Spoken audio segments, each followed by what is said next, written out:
All right, here we are. Live broadcast for reveal number. Let me hang on. I jumped ahead just a little bit on that. Let me get this changed.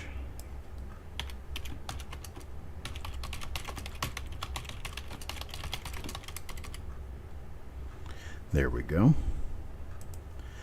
For a 1942S silver Jefferson nickel roll, this will be a 40 coin roll, as nickels always are. Hello, fat fool. And I'm going to go ahead and get started. Here. We've got coin number 1 going to Paul Hampton. Actually, you know what? While I'm waiting for a few more people to show, let's go ahead and bring up a website where we can take a look at what to expect for 42S nickels, since I'm a little bit shy on nickel knowledge. We'll go to Variety Vista and we'll take a look at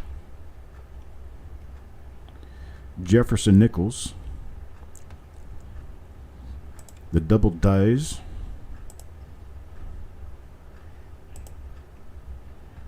okay, here's what the double dies look like in 1942S. Not seeing much that's very recognizable. We've got a little bit of a class 2 there. Another class 2. Got 3 class 2s listed for DDOs. What about DDRs? Let's see.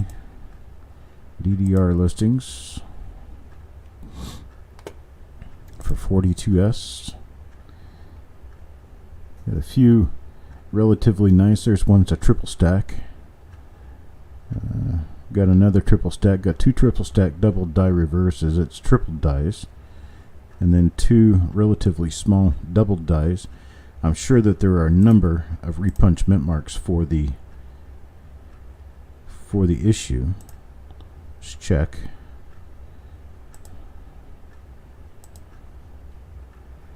.42S right here. Let's see. Got 16 of them listed. That's just in this source. There's probably more than that. But it gives us an idea of what we're looking for anyhow. So there's what I have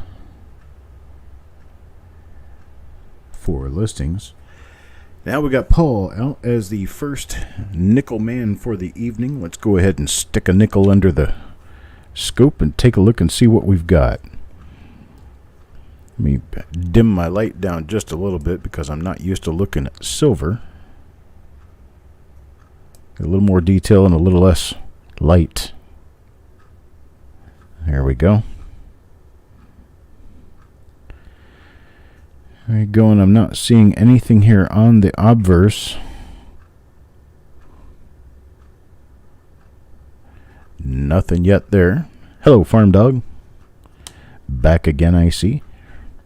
Let's check the reverse here. Got one spot there on the U on Unum. I don't see an RPM.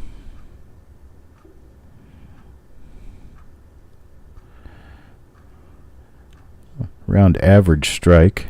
Looks like a normal nickel. 1942S silver nickel, however, normal. Let's move on to number 2. Number 2, coin number 2 will go to Adam. Here's Adam's nickel, number 2.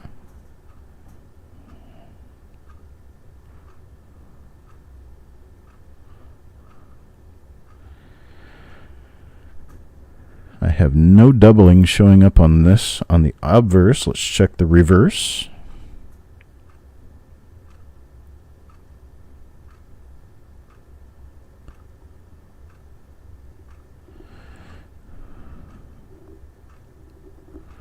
Got nothing showing up on the reverse either on this one. Let's get us a marker to be looking for. Checking the other coins. Flip it over and see if I can find a good marker on this side. Alright, there's a die crack on the shoulder. Die crack on the shoulder.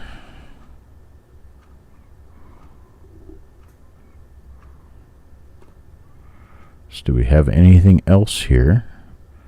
Can use. Has a little point to it. It comes back down to the rim. Not seeing anything else really. There's a couple of die scratches behind the braid,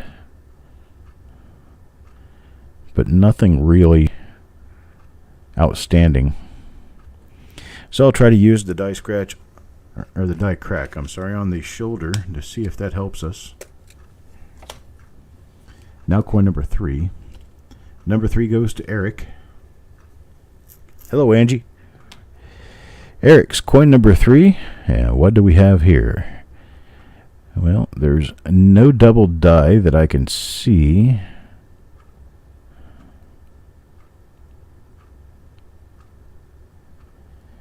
It is not the same die. It has a die crack on the shoulder, but it's a different shape and in a different position. There's also a scratch across the lapel. So a crack on the shoulder and a scratch across the lapel. On this one, we have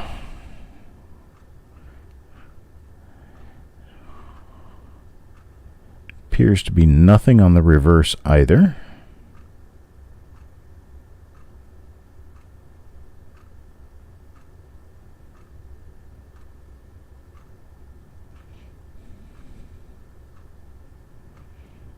Looks like the beginning of a lamination. Running across from the eye, there's a die crack, and then there's some flaking going on, going across the building up into the U of Unum. That would be normal for nickels. It's very common. Hello, Dennis. Yeah, I've got nothing else there, though. Go ahead and get this one in its new home. And now number 4.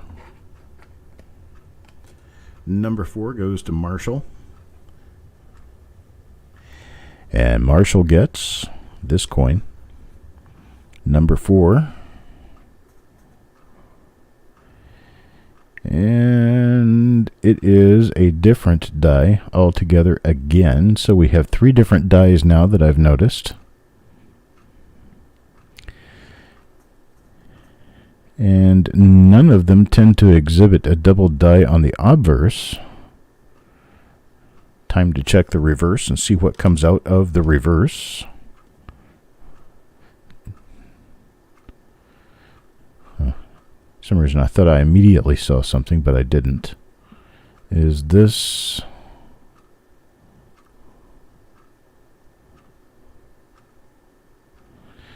what is that?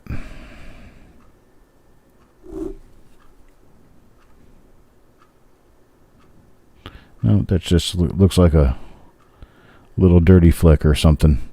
I thought that might be doubling on the bottom of the S, but it is not.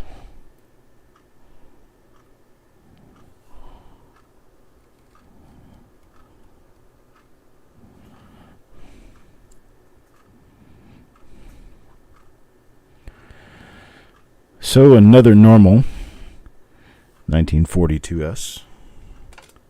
That one for Marshall. Need one with full steps? Yeah, that would be nice. I'd love to find one with full steps. That would be fantastic. Here's one for Mr. Fletcher. It's the first one with really good luster I've seen so far. This is a very nice, lustrous, bright coin.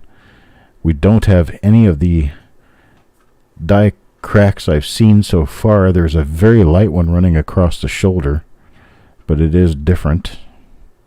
This one's got a die scratch north out of the T of Liberty.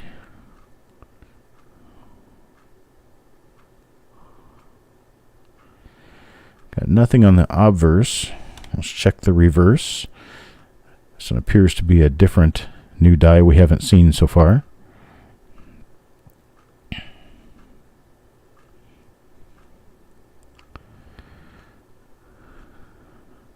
Big long die scratch running across the field from the E to just south of the mint mark.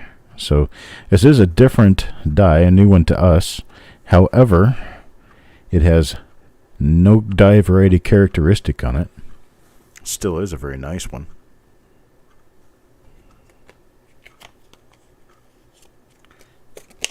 And that one's for Mr. Fletcher. Now coin number 6. Taco John.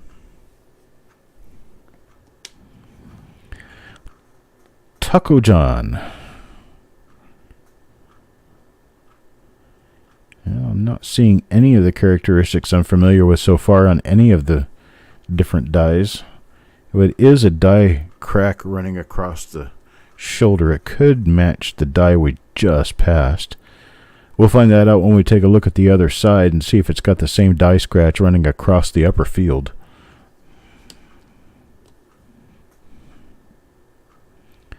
And it does not.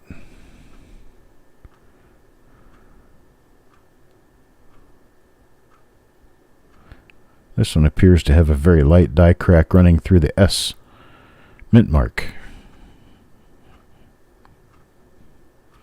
And all the way through the building. So it looks like a very light die crack that actually starts up here at the rim.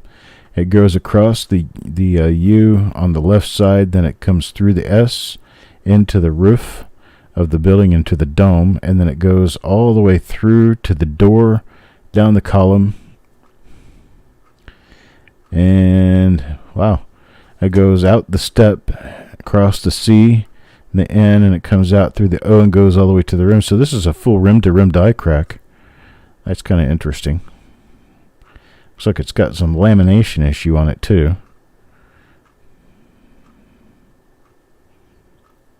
But no double die, no mint mark, no RPM. It is a commonality for nickels in general to have die cracks, sometimes very long die cracks. But they're still interesting. Coin number 7. Now see, I got Crispy's name right on this one. So Crispy, you are now again Crispy. Slightly earlier die state than some of these other ones we've seen.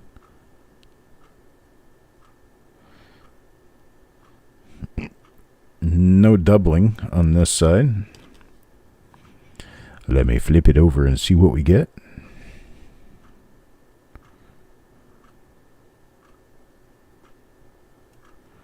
Different die crack running through the S.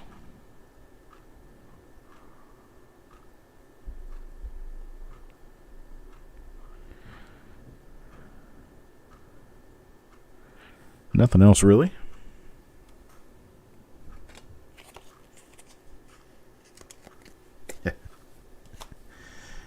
Crispy can now be crispy again. Here's one for Angie. Angie up next. The 1942 S silver nickels.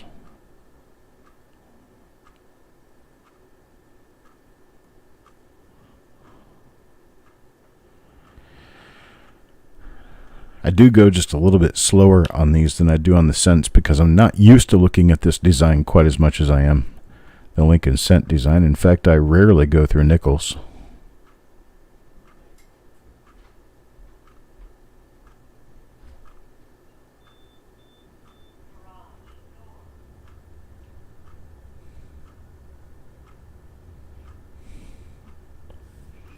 And nothing there. Angie now.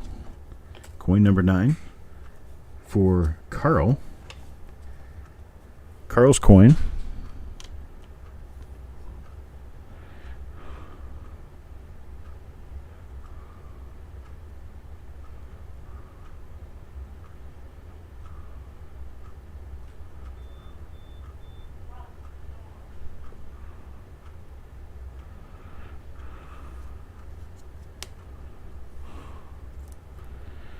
All right.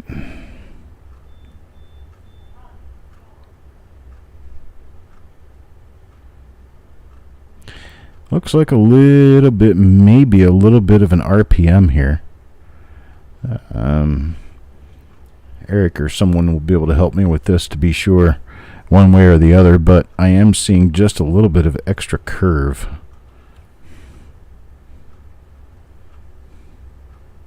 Flip this where I can see it easily. And we'll brighten it up a little bit.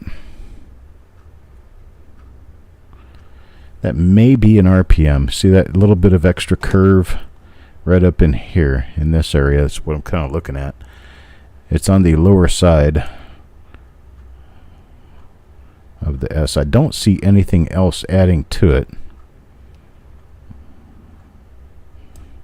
It's just that one little spot on the curve that appears could be part of an RPM.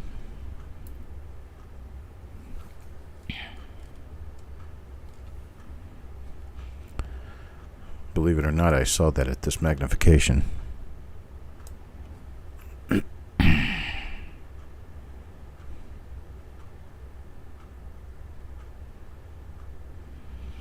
What could be, I'll set this one out for Carl. Let Eric take another look at it. Eric knows his nickels better than I do. Alright, here's one from Malcolm. Malcolm now, this is coin number 10. Coin number 10 for Malcolm.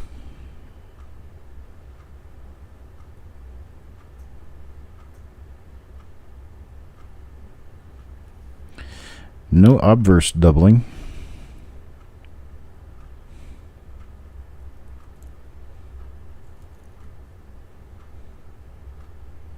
Oh, we definitely have an RPM here. Definitely have an RPM here. I saw this one listed. And with this one, what we have is wide doubling on the lower serif. Let me get this set up so that I can brighten it up here. That looks like an RPM. Hang on. Let me check this. That may just be a spot on the coin. Certainly looks like another. Let's get down low.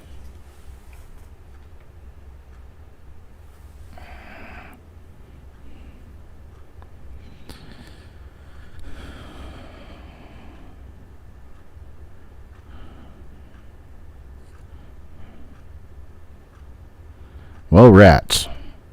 I thought it was an RPM,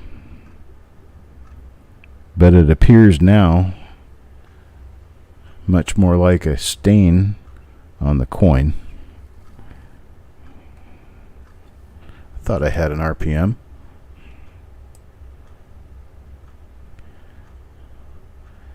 But yeah, that appears not to be an RPM at this point. Darn it. I thought we had something good, Malcolm. I was holding my breath.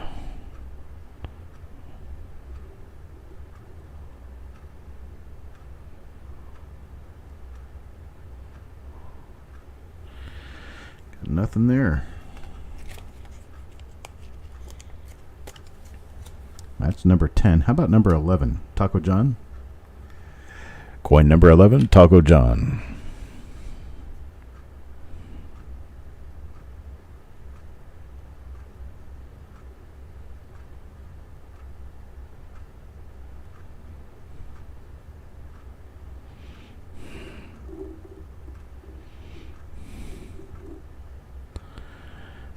See, now I've got all kinds of doubling popping out at me, but there is a master die doubling for this era, and I think this is common to all of the nickels of the era.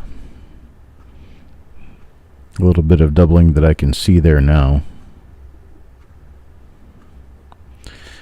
Moved my lights down lower, and now I'm getting much better look at the individual little lines in the lettering. I'm confusing myself, perhaps. This one is a normal one. That's number 11 for Taco John. Here's coin number 12. This one goes to Eric.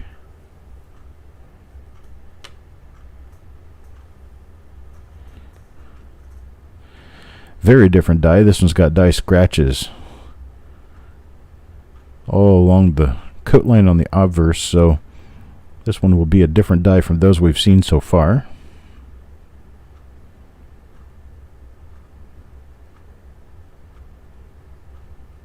Nice big die gouge running through in.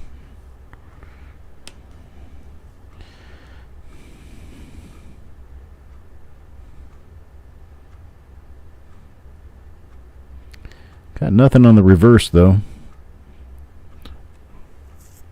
As noted before, a bunch of die cracks, which is kind of normal. Here's number 13. Yo, man.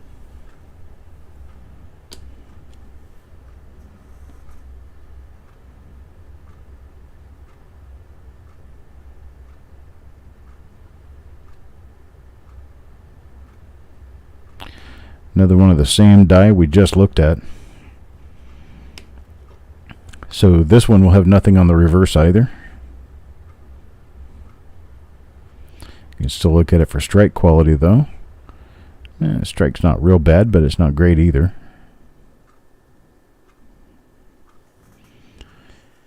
For those who may not know, when you're looking at a nickel for a really nice strike, for a very nicely struck nickel, you're looking for the steps in the bottom center of the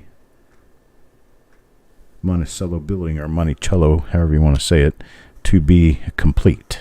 When those steps are complete and the lines run all the way across the steps, all lines to make up 6 steps, then you have what they call a full step nickel. Full step nickel in some dates is much, much more scarce, much more difficult to get. I'll name 1964 as a year where nickels are extremely common for 1964, but finding one that has the full step, quite scarce to very rare actually.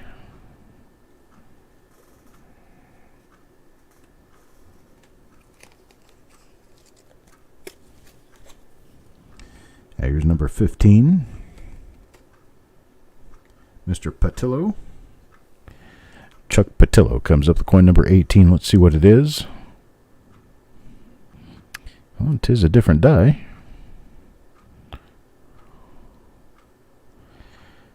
Big die dot above the B in Liberty. Can use that as a marker. Right there. Above and to the right of the B. It's a big die dot. A little bit of damage on the die. Created that.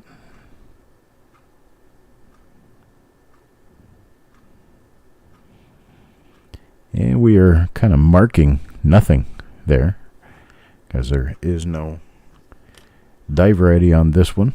How about the steps? Steps are kind of weak. Decent strike, just slightly weak steps. To get the full steps on a Jefferson from this era, you'd have to have a absolutely cleanly slammed strike. They are quite a bit more scarce and substantially more valuable than those without all of the steps in place.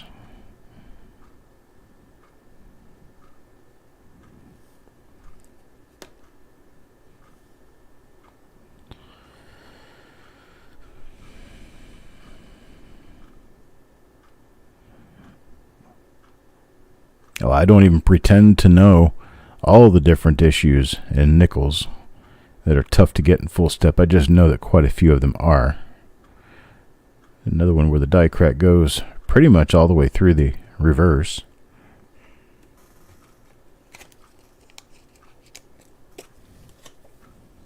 Now number 17, Deanne.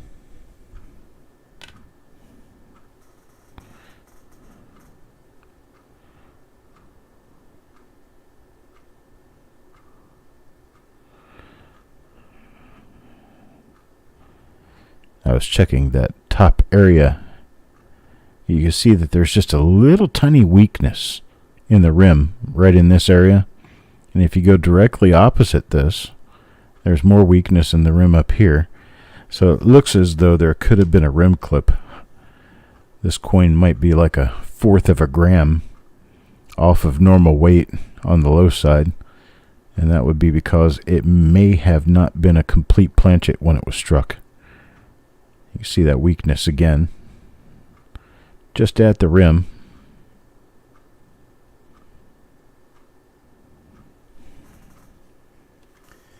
Everything else looks all plenty fine. Now number 18. Number 18, back to Chuck Patillo again. And Mr. Patillo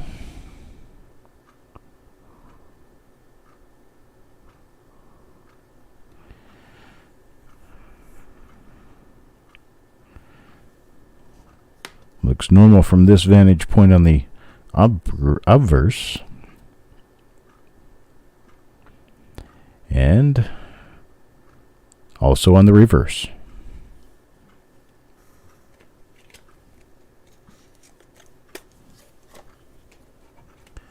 Now number 19, Eric.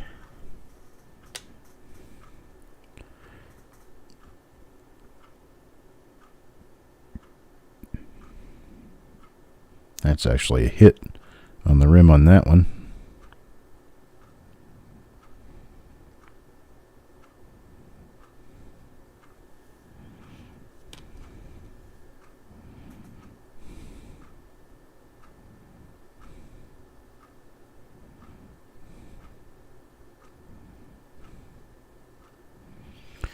And nothing else there. Wait a minute, what did I see on the reverse for steps? This one's actually one of the better ones for steps I've seen so far in this roll.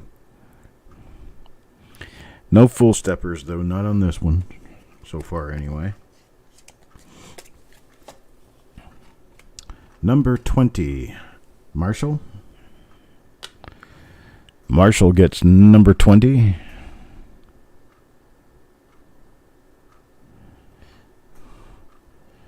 Appears to be a nice strike from this side. Let's check and see what we got on the other side. Ooh, that one's got 3.5 full steps. Closer.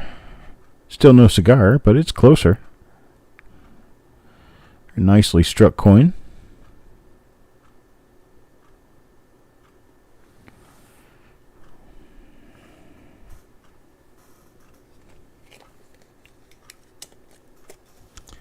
Now we're halfway through the roll. On to number 21, Taco John.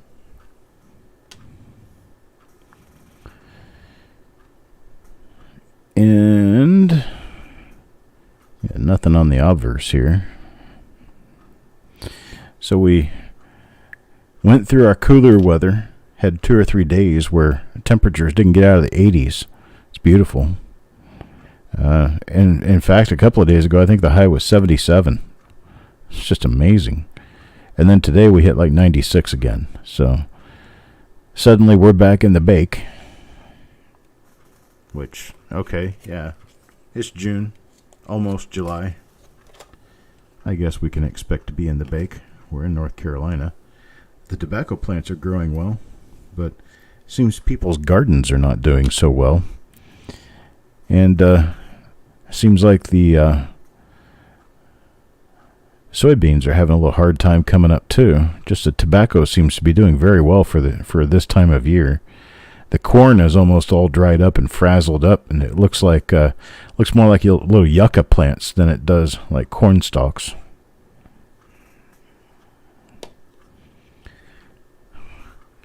It's got some somewhat horrible looking, crusty looking veggies growing in gardens and such. It's a near proof-like, almost a proof-like on the reverse here. A nice amount of sheen on this. A little clash mark there next to the T.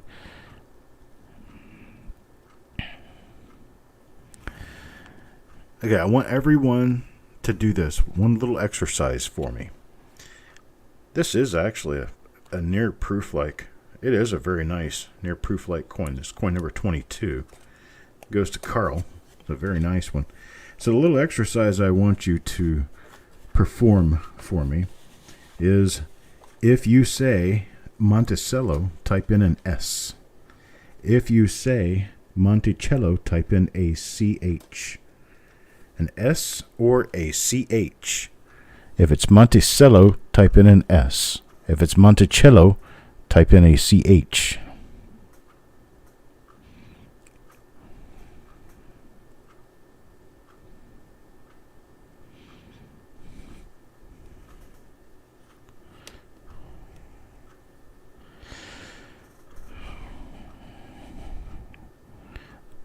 Before the day is over, we're going to find out for sure which one it is supposed to be pronounced as. I don't know. I have always said Monticello, but I could easily be wrong. I am not claiming correctness in this.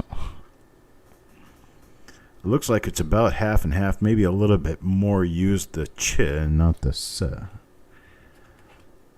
Mr. Boudreau, Mr. Nawab, Crappy Tim, Ted Evans, Kelly Ray, Bill Crusson, and Metal Mike, they're all on a ch,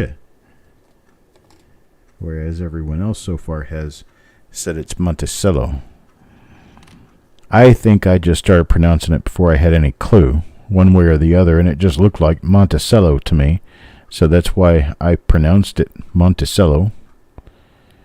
And now that I know a little bit more about language, I'm thinking it could be Monticello. And I just don't know any different. There's a little struck through up there on the N and U of unum, actually mostly on the U. That's a struck through. There's an obstruction on the die when the coin was struck. That obstruction fell out after the coin was struck.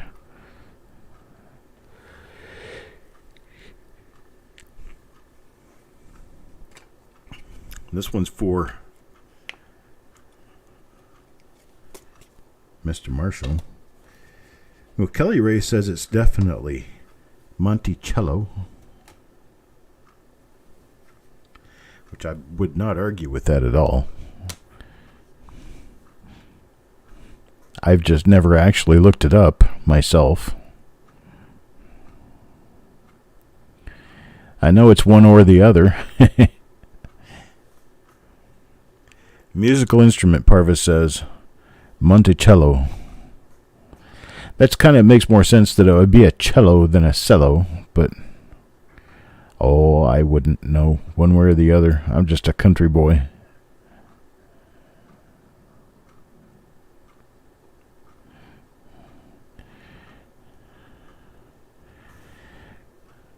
And words like that's for all them big city folk talking all their big words. Monticello is what it says when you look it up, okay? Well, then I would believe that. Here's another one of the proof-like coins. I don't know how I'm going to be able to get this to a point where you can actually look at it and see just how shiny this is. I guess that'll do. It's a very, very flashy coin. Very flashy earlier die-state surfaces.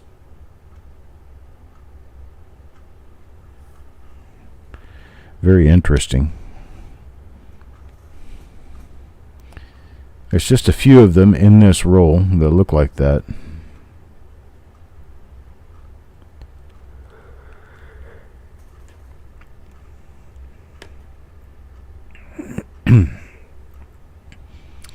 Crispy says he doesn't care how it is. He's not changing how he says it. Which, that's what most of us hardheads are like. You know, if I find out it's actually Monticello, I'll probably pronounce it that way for the remainder of this show, and then I'll turn around and just start calling it Monticello again. That's just that's where people like us roam in our head. All right, this one was from Mr. Fletcher. You get Mr. Fletcher's coin and his holder for him, and move on to number 27. Number 27 for Paul. And Mr. Hampton's coin. This is not one of the ones that's really, really shiny. It's almost like a proof-like. This one is more of a normal textured sheen that you would see on a nickel. That's too bad. None of the RPMs for this issue. I was hoping we'd see RPMs galore in this roll. I guess that just doesn't happen in 42S. Mr. Dunn. Jeff Dunn.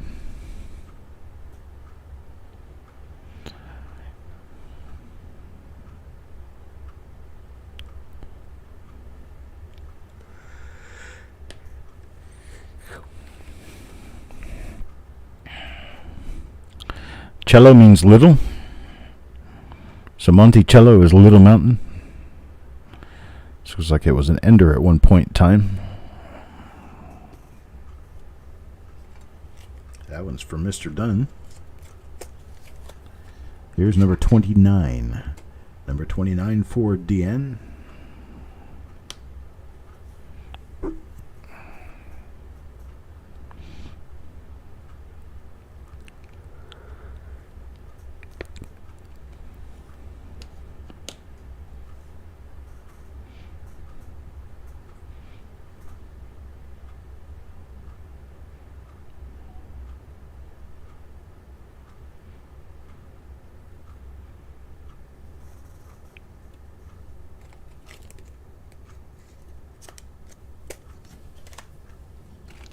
Number 30, Yo Man.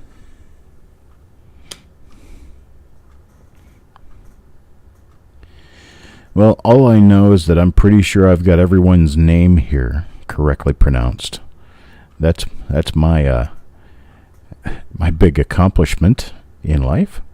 Just make sure that everyone has that sense of comfort in knowing that I pay enough attention to pronounce your name and spell your names correctly, other than when I'm doing flip inserts on the fly and I get crispy instead of crispy.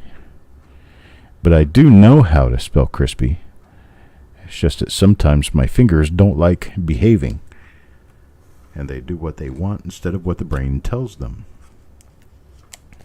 Of course, then again, the brain could have actually told them without my knowledge, hey, why don't you type a crispy this time, just to keep Chuck on his toes. That happens at times too.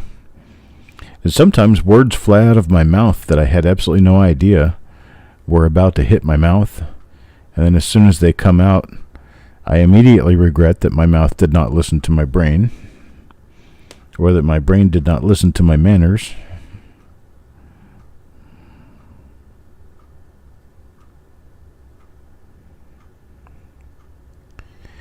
It immediately turns me into a very sorrowful person. There's another struck through on the EN of sense, and this one going to Mark.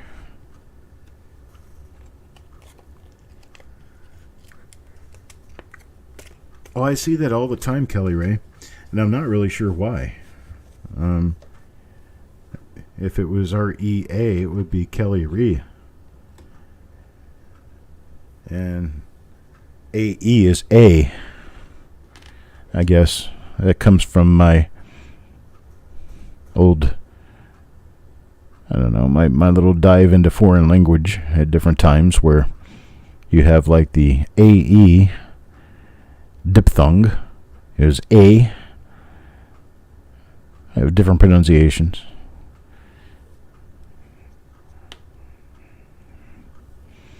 I've always spelled it right, I think. I believe I have. I have no inclination of spelling it with R-E-A. Or, I'm sorry, R-A-E. The R-E-A incorrect and the R-A-E correct. I got a little bit closer to a full step right here. A little bit closer. It's almost 4 full steps. Not bad. Nice strongly struck coin for Farm Dog.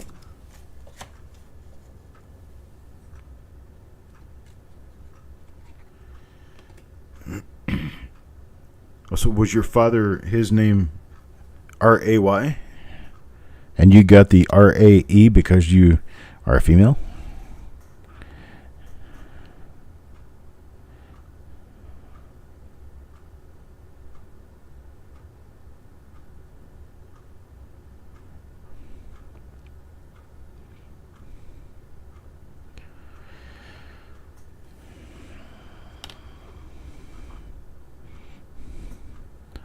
I was named after my grandfathers.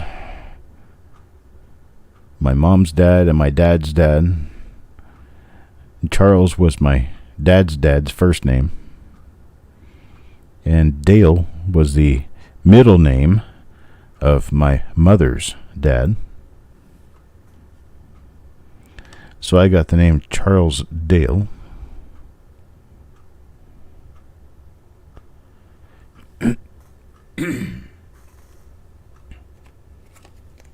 That was number 33 from Mr. Boudreau. Now going on to number 34. Number 34 goes to Penny Hoarder. Let's take a look and see what we can find for Penny Hoarder. You know, there's a decent looking BU nickel, but that's probably going to be all there is. Where are we? Here we are. I'll read what Kelly Ray's saying, and I end up not being able to steer the coin.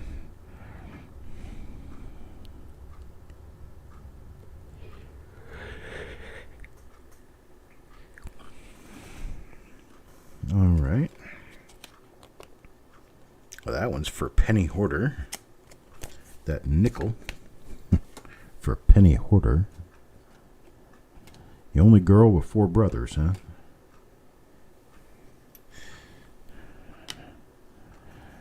That means you're special. You know that? That's right. They made you and they broke the mold.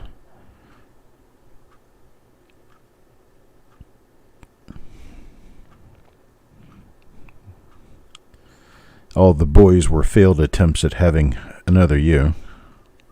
Didn't work out.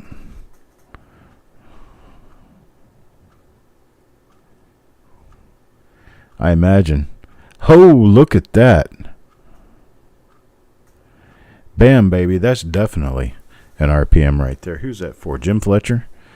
Well, Jimbo got yourself a really, really nice one. Pretty RPM. I love that. I was hoping to find these throughout the roll, but didn't quite work out to be that. Nice looking RPM there for Mr. Fletcher.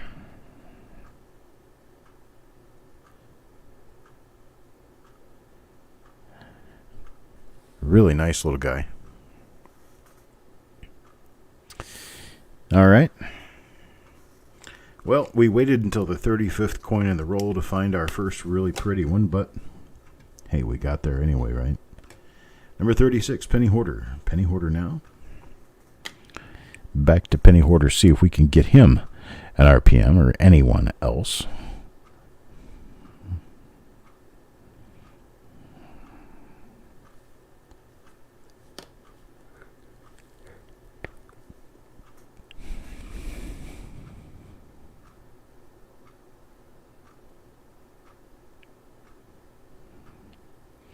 It's not another one, unfortunately. Let's see about number 37 here. Number 37, Coin Junkie. Coin Junkie, our Canadian friend. And nothing on the obverse to see. Let's check the reverse.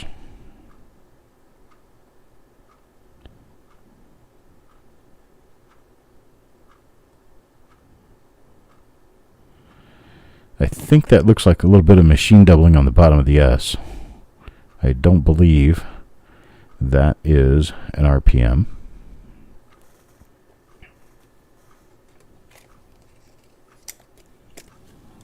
How about number 38? 38 for Deanne.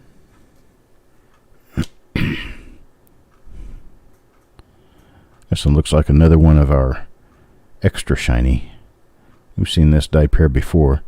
We've got that interesting looking little die dent right here behind the head.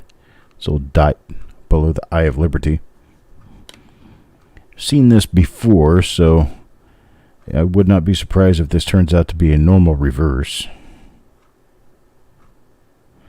Yeah. And that's what it is.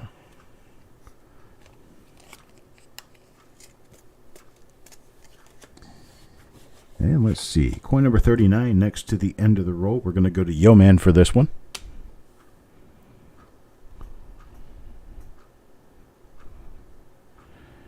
And nothing particularly special on the obverse. Let's check the reverse real quick and see what we have. Getting all excited right at the end of the roll. And it looks like That beautiful RPM that we found for Jim Fletcher might be an anomaly in this roll. We have one more coin. Oops. As these are 40 coin rolls, not 50. And the last one. Last one's for Kiersby. And we have one of our shiny ones.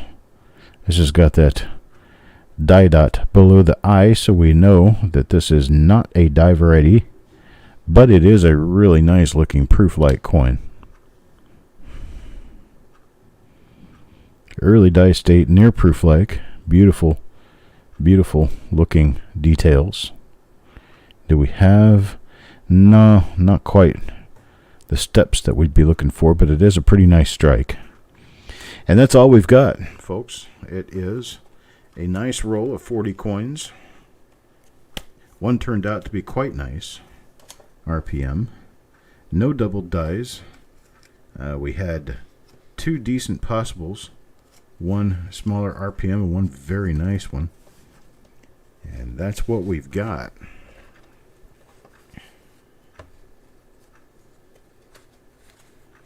FS 501. Is it? FS 501?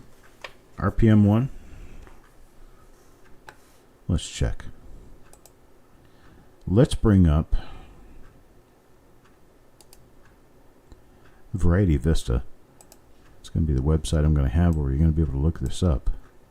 There's Variety Vista. Here's the nickel RPMs. 42S. Yeah, you're right. It is. FS 501.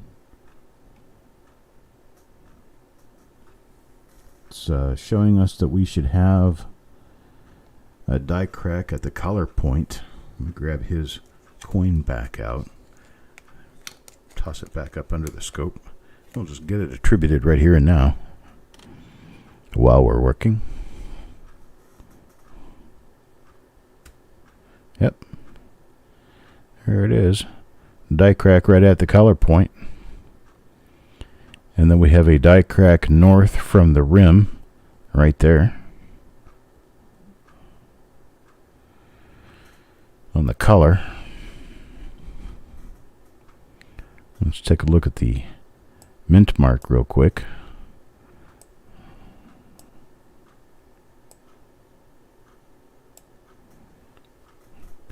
We'll take a look at the mint mark on the other side, get a good look at it.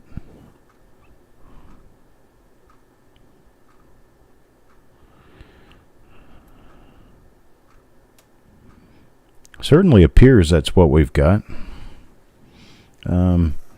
They don't talk about any other die cracks or die blemishes. The positioning of the mint mark and the doubling on the mint mark look very good as a match. So then that would make this likely FS 501, which Adam says is really scarce.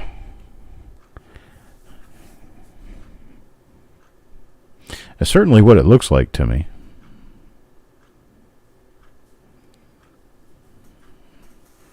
I mean, the markers on the obverse seem to match up. So there we go. Probably FS 501,